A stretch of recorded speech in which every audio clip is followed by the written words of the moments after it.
Welcome back to the American Superbike Show. I am your host, Stitch Turner, and it is 36 days until bikes are on track at Daytona International Speedway. LFG. Hey, I want to take a second, give just a quick welcome to all these new listeners that have joined us, and a thank you to all of you who have been there from the beginning.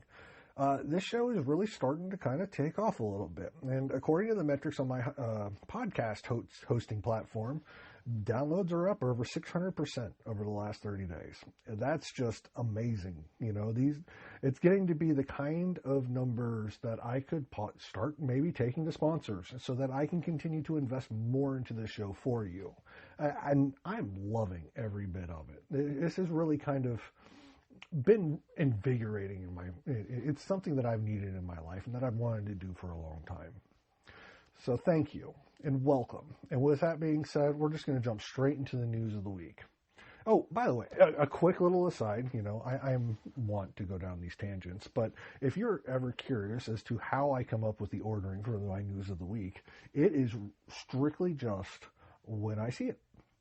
When I see an article or something that I think it is important that I should talk about on the show, I open up the Notes app on my phone where I keep my show notes, and I add it in under the little heading that says News of the Week. And so as stories come out, I just put them there in order that I see them. It may not actually be the order that they come out. It could just be the order that I see them. But I wanted to at least give you some sort of a little bit of, you know, inside baseball knowledge as to how like the ordering of this comes up, because, you know, I don't want you to think that I'm implying any sort of importance over one story over another. So with all that being said, our news of the week, our top story, is Attack Yamaha has officially announced their lineup for 2026. This is both the biggest story of the week, and it was the first story of the week, so it worked out great for us on that front. So Bobby Fong is going to return to Attack Yamaha in 2026, and he is going to be joined by none other than J.D. Beach. This is going to be, I'm pretty certain, you know, we're going to go therapy words here, okay? There's I think, I feel, and I know. I know that this is J.D. Beach's dream job. This is the one that he has wanted since he began competing in MotoAmerica, and he has finally made it to that level, and just hats off and congratulations to him. It couldn't have happened to a nicer guy. He really is just a phenomenal person, and to be completely honest with you, he has been a great help for me in getting this show off the ground and just making sure that I don't sound like an idiot. Well, sometimes I still sound like an idiot. J.D. Beach helps me sound like less of an idiot. So, you know, this is also not just, you know, not only is J.D. Beach getting his dream job, this is like a full lineup for Attack Yamaha that's going to ensure that they're going to continue to compete for the championship for the foreseeable future. Both these guys are going to go out there and win races. You know, and Bobby Fong almost won the championship last year. I love Jake Gagne, but something just wasn't right.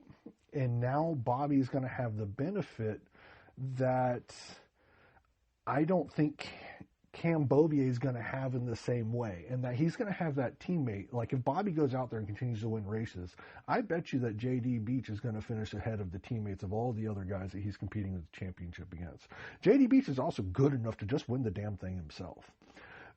But having the two, you know, high quality race winning capable riders at Attack Yamaha is going to not just bring home more points for the team, but it's going to take points away from somebody else. You know, speaking of Jake Gagne, what I want to get into that just a little bit. Okay. We knew something was up because he hadn't been seen at any of the preseason testing over at the Podium Club out in Arizona, or I think that's the name of the place. I'm having a total brain fart a second. See, I need J.D. Beach here so I don't sound like an idiot. You know, Gagne has been noticeably absent from off-season testing. And I had heard, well, first let me say that I had heard that J.D. Beach was definitely going to be back in Superbike next year. That Attack Yamaha was not the team that I heard that he was going to be in Superbike with. What I think has happened, well, let's say I feel, because this is like, I have heard this from more than one person, so it's not just something I'm coming up on my own. So let's use our therapy words, and we're going to say that I feel like something is still up with Jake Gagne and his forearms and his continuing battle with the, struggling with the compartment syndrome, otherwise known as arm pump. I just don't think he's right fully. Like, I don't think he's got it fully back yet still. And I think it is making him just absolutely miserable. And he just did not look like he was having fun at any point last year. I think that, this part isn't I think. I think that Attack Yamaha was originally intending to continue on with Jake Gagne and just kind of hoping that he can continue to like get better and improve. But I think at some point the decision was made that that's just not going to happen. And I hope it was made by Jake himself. So, therapy words again. I feel like JD Beach was set to go to another team, and when Attack Yamaha was faced with the sudden need to fill Jake Gagne's spot, they decided that there was nobody else better than JD Beach to fill it with. And that's kind of true because he was, a fill-in rider for him before, and he won races with him as a fill-in rider. It was such a good marriage, and it for Attack and for JD being his dream job, that I feel like JD was allowed to forego that other opportunity that he was previously going to compete with in 2026 to sign with Attack Yamaha instead. And I just hope it works out. I hope it works out great for all parties, not just Attack and that like they get a little bump in their performance that kind of helped win the title back in 2026. JD Beach, who can go out there and win superbike races, but also for Jake Gagne.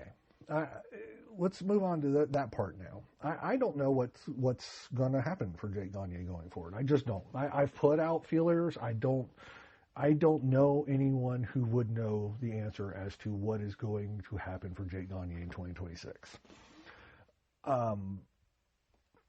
I have sent him messages, and I have put out an open invitation to him that he can come on my show whenever he wants, and he can talk about whatever he wants. Because Jake is another one of those people in the paddock where there's quite a few of them where he's just a phenomenal human being. Maybe my favorite person in the paddock.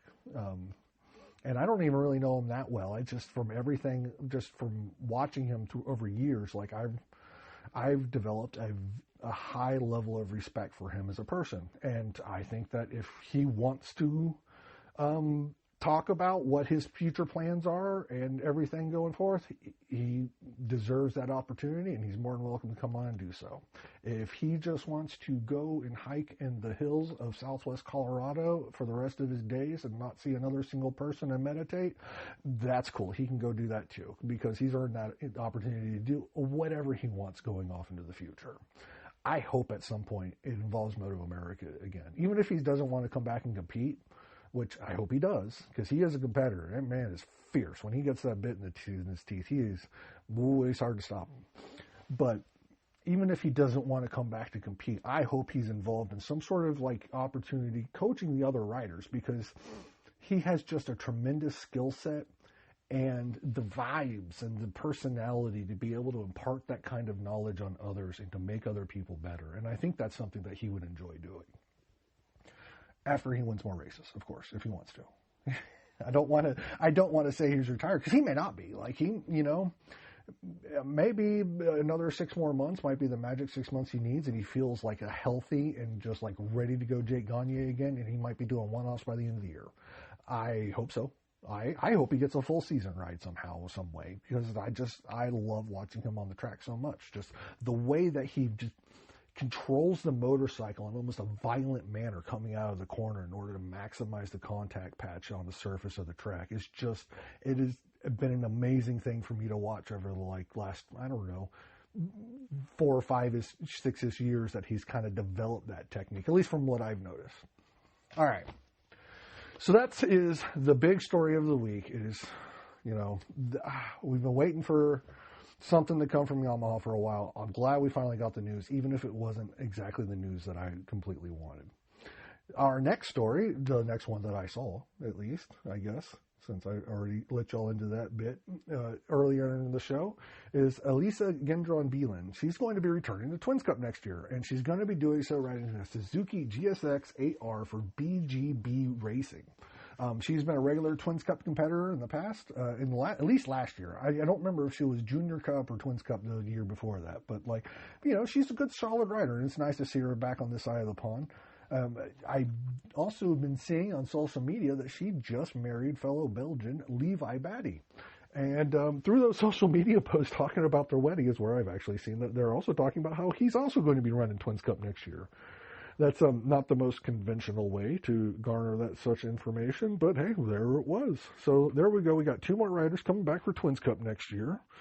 And our next item of news of the week is that Bryce Prince Racing, BPR. I guess I should just call it BPR. Remember, I don't know if how many of y'all remember the episode a few weeks ago where we introduced therapy words. And in that episode, I kind of speculated as to whether or not what was formerly Bryce Prince, he changed his name last year to Bryce Cornbow.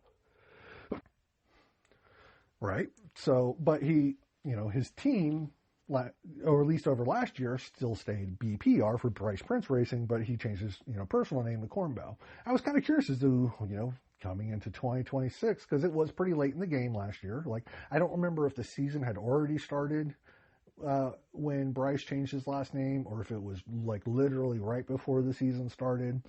But, I figured, they would probably just maybe take a year to kind of wait and do all the rest of the administrative changes. But I'm kind of surprised they're going to carry on with BPR as the team name, which I guess it could just be, that they feel like they already have some sort of branding there that they just want to go ahead and hold on to. And I would totally understand that.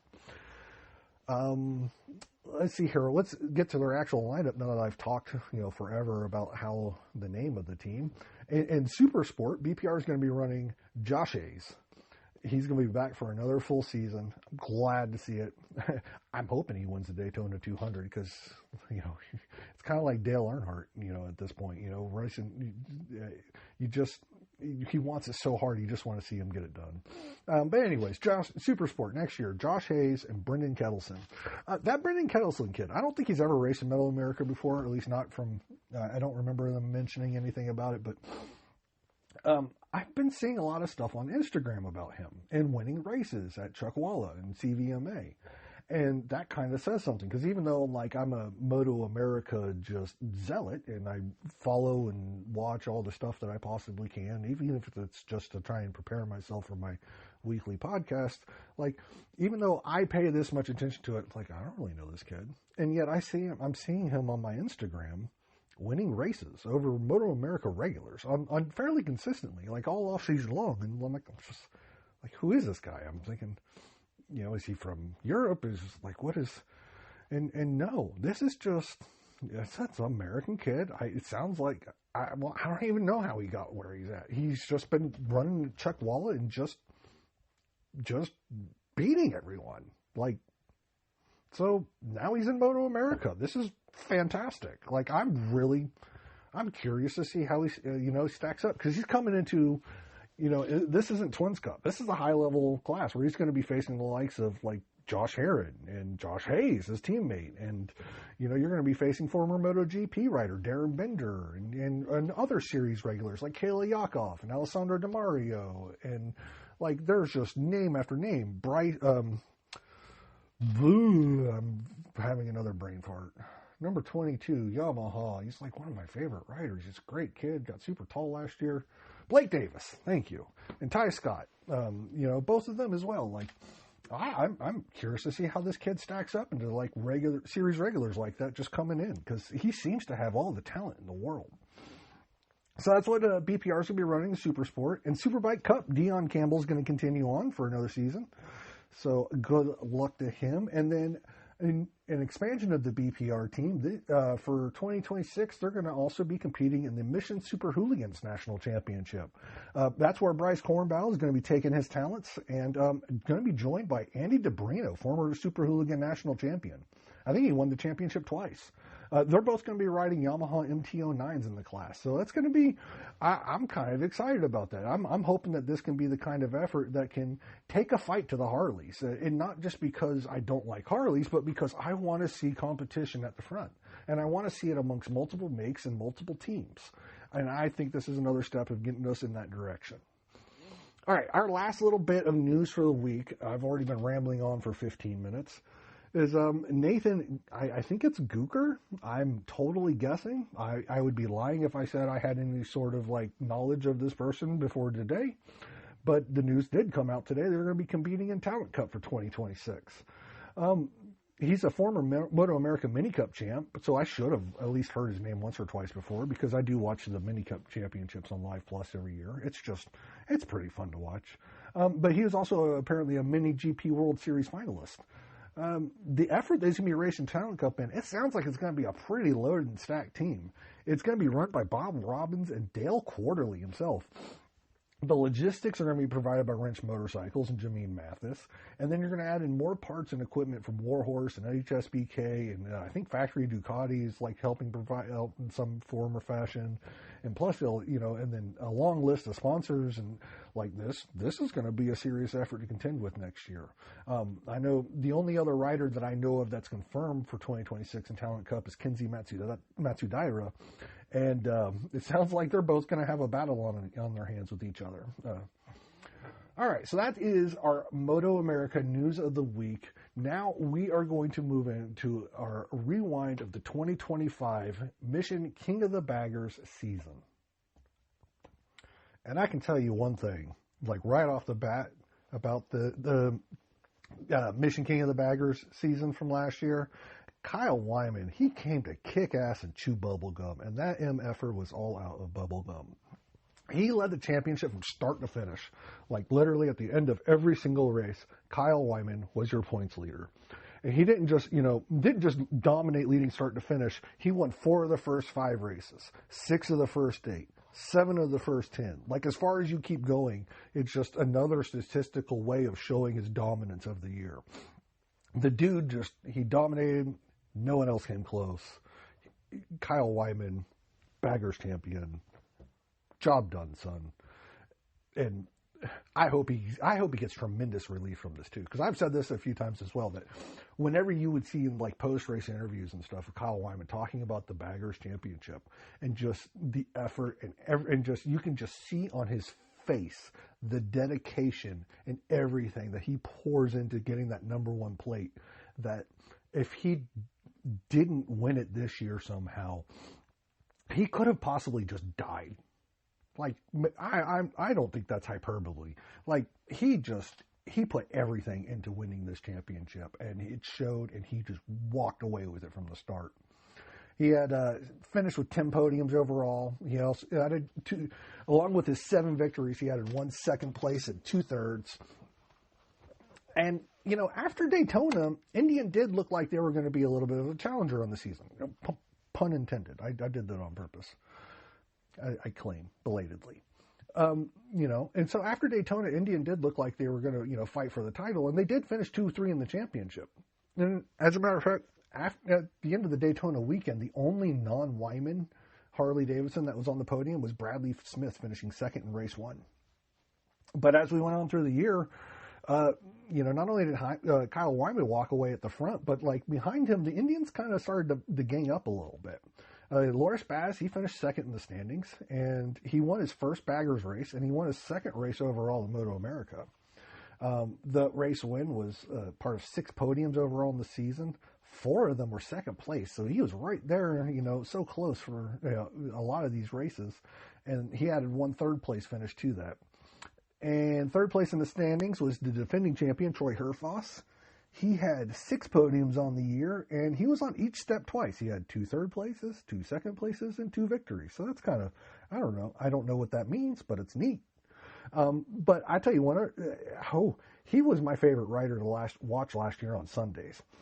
It was like almost just predictable. You could look at race 1 results, he would be somewhere in the middle of the pack and everything. And then on Sunday, he would just come back and he would just have this knowledge of like, this is what I got to do. And he just did it. in ways that were inhuman. He would be at the front trying to take the checkered flag or crash. It was total just a wreckers or checkers effort every Sunday. And when it came to the race, and it was just so impressive because, like, I don't think that the Indian was bad, but I also don't think that they quite had everything to at least challenge Kyle Wyman. I think Kyle Wyman was just in such a different level and performing at in just a special place entirely that he was just out front and gone. But I think that Troy Herfoss, at least every Sunday, it was very apparent that he did everything in his power and then some and beyond it to try and drag that Indian up to the front of the field to get him. And that is just the best way to describe it. He was just dragging that bike to the front, like with sheer will, determination, and effort. Just completely impressive to watch. I'm still at a loss for words. I'm struggling to speak of just like how much I want to watch some more of those races this year. Well, I guess that Troy could have an easier time of it if he really wants to, but like it's a lot of fun when he doesn't. Let's move on before I say anything else stupid. Well, I'll say something stupid regardless. In fourth place in the championship, Hayden Gillum. He was the only other Harley in the top 5, and he's not a factory Harley. That, I think, is something that alone speaks for just the impressive talent that Hayden Gillum is. And because, honestly, this is kind of a disappointing fourth place finish for him. Like, it's hard to say that any fourth place finish in a championship is disappointing, but, man, there was a potential for so much more, especially at Laguna Seca. Like, that had to hurt. He was well in line to win both races, race 1 and race 2. Race 2, he had a comfortable lead on Kyle Wyman on the last lap, coming down out of the corkscrew, and his motor just died. It just died like that. It just... So yeah, that had to hurt. But he did pull out 3 wins on the year. 3 victories for anybody on a season is nothing to sneeze at. And then you add 1 second place on top of that for 4 podiums overall. If he didn't have the mechanical troubles or just general bad luck that just seemed to follow him around all season, I still don't know if he would have had enough to catch Kyle Wyman and maybe take, for in the championship wise. But I do think that Hayden would have been able to make it a little bit more interesting. I don't know. It's going to be definitely interesting to see what he does for Indian next year. Let's go on to the next, the third and final Indian factory, they call themselves the Wrecking Crew, the Indian Factory Wrecking Crew. Tyler O'Hara, he finished 5th place in the championship last year, and he did so by finishing on the podium 3 times. He got 1 second place and 2 thirds. And that was kind of a rebound a little bit from 2024, 2024 wasn't the best year, and I think he did have a little bit better consistency in 2025. It's just a shame that, like, he can't go out with a win in the last year in the series, because nothing is for certain. I have reached out, but I don't have any sort of replies, and I'm not sure what Tyler O'Hara is doing next year. Now that the Factory Indian team has been announced, like, it's kind of up in the air. So I hope he's still around, and like Jay Gagne, I hope he stays in MotoAmerica forever, because he's another rider that just, not only is he extremely talented, he seems to me like somebody that can communicate to somebody else how to most effectively use their talent on the track. And that is just something that can be a godsend to a young developing rider, and I hope he's able to provide it to somebody. If he's done with racing, or he could be like Josh Hayes and just mentor everybody in the paddock while still racing and beating them sometimes. I wouldn't mind that. Let's see here. I'm getting into rambling on territory, and there's still so many other riders of note to mention, because the 6th place rider in the championship, James Rispoli, Hogspoli, he ended up with 2 seconds, both of them at Road America. Rocco Landers was 7th. He had 4 podiums. He got a 3rd and a 2nd at Laguna, and then a 3rd places in the race ones at both Coda and Jersey. And then in 8th place, only 1 point back from that, was Cam Peterson, and he won the last race of the year at New Jersey, and he was also 2nd in race 1 and added a couple of thirds over the year. And then even all the way down in 9th place and back only 2 more points is Bradley Smith, and he also had, he had 1 second and 2 thirds on the year. So there was a lot of competition at the front of the field behind Kyle Wyman for those 2nd and 3rd spots on the podium. And, I do love that about this class. One thing you can definitely be sure of looking ahead to 2026 is that Factory India wants that title back, and they want it back bad. I think that's why they signed the deal over the offseason to have Vance and Hines take over the operations of their factory team. And with part of that, they're going to have 2 of the last 3 baggers champions in Troy Herfoss and Hayden Gillum. I'm having so many brain farts today. It has been a day, y'all. Let me tell you, it has been a day. But they have 2 of the last 3 champions in Troy Herfoss and Hayden Gillum that are already on the team, plus Rocco Lander. And Rocco was coming on strong to finish out the year. That's when he got a lot of his podiums and whatnot. But so you're going to have that team, that's going to be that effort put out by Factory Indian. Factory hardly hasn't announced their team yet, but a little birdie tells me to look to mid-February for an official announcement. And it's, probably not going to be a lot of surprises there. You're also going to have Saddlemen. They're going to be running next year with Jake Lewis and Corey West. Those are already announced. Kyle Onsorg, he's going to be back. He's going to be back with Tab Performance running an Indian Challenger. I've also seen on Instagram that Max Flinders, he's going to announce something with Mad Monkey Motorsports. Like, they got clips of him riding the bagger and stuff for, stay tuned. And so, he's going to be back with something. That's, Sierra, that makes 3, 6, 7, 8, 9, 10. We got 10 riders there. So that's enough to get the series started with, and I'm sure there'll be at least a few more here and there, especially at Daytona. Daytona tends to be, all the baggers tend to be there. Anybody who can be tries to make it to Daytona. But with only 10 confirmed so far for next year, and we also only had 9 riders that actually started every race last year, I do start to have a little bit of a question in my mind of the sustainability of the class as a whole. Now, part of that with only having 9 riders that started every race last year, we did have a couple that dealt with injuries. So that's Cam Peterson and Bradley Smith. So, let's drop that rider. Let's go ahead and count that as 11 then, because they would have probably started every race if they were healthy and able to. So you had 11 riders started last year. And we got 10 so far this year. So we're still kind of hovering around that same level. I'm just still curious as to what is it going to take to get the baggers field to expand further out to 20? Is it, I don't think it's more money, because money, sponsors love this class and fans love this class. That's why sponsors love this class. I like the Mission King of the Baggers, but the fans seem to just absolutely love it in all capital letters. But if we can, we seem to have been at a plateau for the last 2 or 3 seasons of hanging around this mark of 9 to 12 riders for, a full season. And we just haven't been able to get past that hump. And I wonder what it's going to take in order for that to happen.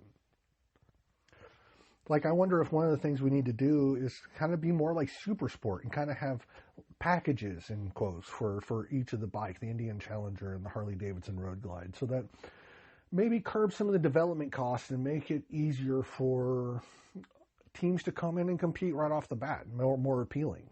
Because right now we do still have, it seems to, we tend to have the 6 factory bikes at the front. And that's because they're making a lot more power than everyone else. And while the racing has still been good at the front, I wonder if we need to take at least some steps to encourage healthy amount of competition to make the class just more sustainable on a whole as we go throughout the year, especially having 18 rounds. We had two riders I mentioned last year that missed rounds because of injuries. That's something you can probably count on every year. So if you have 11 signing up for a full year, you can't count on having 10 at every race. we need, like, what is it going to take to get the field up to the 15 to 20 or so that things like, riders missing rounds for injuries doesn't become quite as apparent. I don't know.